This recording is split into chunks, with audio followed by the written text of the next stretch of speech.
Welcome to your 5-minute mini micro mobility series using a foam roll. I think it's important that we frequently go ahead and check the myofascial structures, specifically of our mid-spine and our hip, to make sure that everything is mobilized well. I periodically will do this throughout the week. Now I've got multiple foam roll options. I've got this contoured foam roll that allows me to go ahead and get into certain areas more aggressively. Because of the contour, I can mobilize deeper into the tissues. I've got a standard foam roll that's relatively firm that I like to use a great deal. This is usually my go-to one. And then if I have some real tough or trigger areas and I know I need to get deeper into it, I've got a PVC pipe covered with a black tape to create a little bit more friction that I'll sometimes use. But I promise you, this is going to be very uncomfortable and is not something you want to start with. But let's go ahead and let's use the standard foam roll, which many of you have. And let me take you through a 5-minute foam roll mobility series that I find very effective to get my body ready to go ahead and train and work. So the first area I want to attack is my mid-thoracic spine. I want to go ahead and make sure that's mobilized. Plus, I find that this is the most comfortable movement to go ahead and start with when I first get into my workout and start loosening up. I'm just going to take the foam roll and place it onto my mid-spine. Now, what I'm going to do is I'm going to place my hands behind my head to support my head, and I'm just nice and easily going to go ahead and start to improve my thoracic or mid-spine extension. I'm going to roll up to different levels and just start opening that up. Now I'm going to then take my hands away and allow myself to go ahead and really reach and stretch out and mobilize through my entire shoulder girdle as well as through my mid-thoracic spine. Now understand this, as you're going through this, you want to go ahead and make sure that your low back is not just going into a great deal of extension.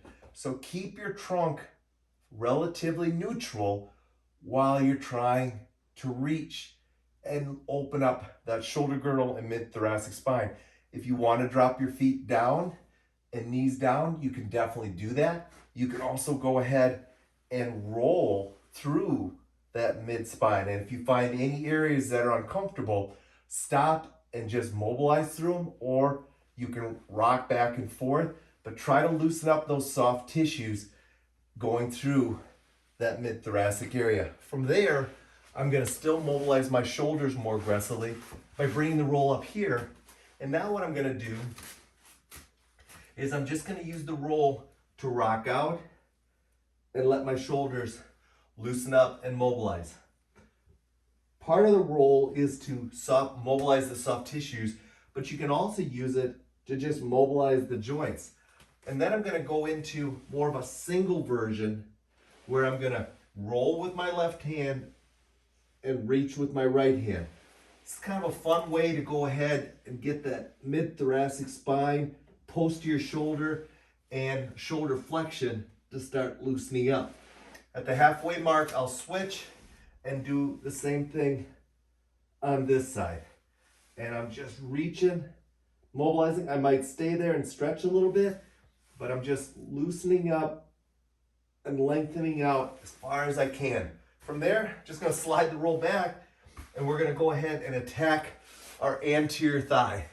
First, I'm going to start by going down the middle of my thigh. Now, there's an important component to this. If your feet stay tapping the ground, it's going to be a little more comfortable for you to go through some of those painful areas.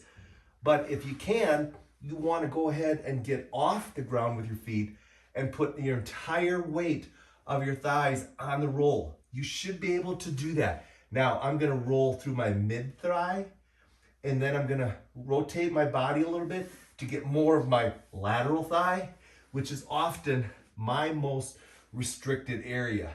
So I'm just going to mobilize through that area. If the roll moves on me, I'll switch it so that I can go ahead and really get through that tissue of my anterior thigh. If I find an area that's relatively stiff or restricted or uncomfortable, I might oscillate on it, or I might try to slide left and right in this fashion to go ahead and open it up and mobilize it a little bit more aggressively. So that's going to be exercise number 3.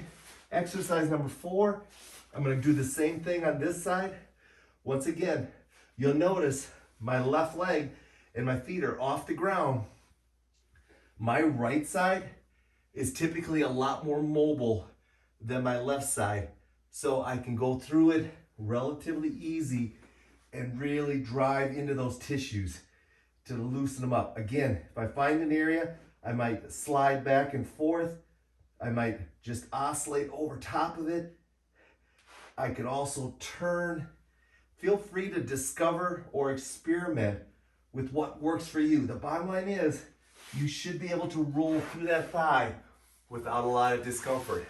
The final movement, I'm going to go ahead and attack my hip rotation by just rolling through that butt region in this fashion. Otherwise, I might also drop down onto my forearm, which is going to put more pressure through that area. Once again, I'm going to play around with where my foot is.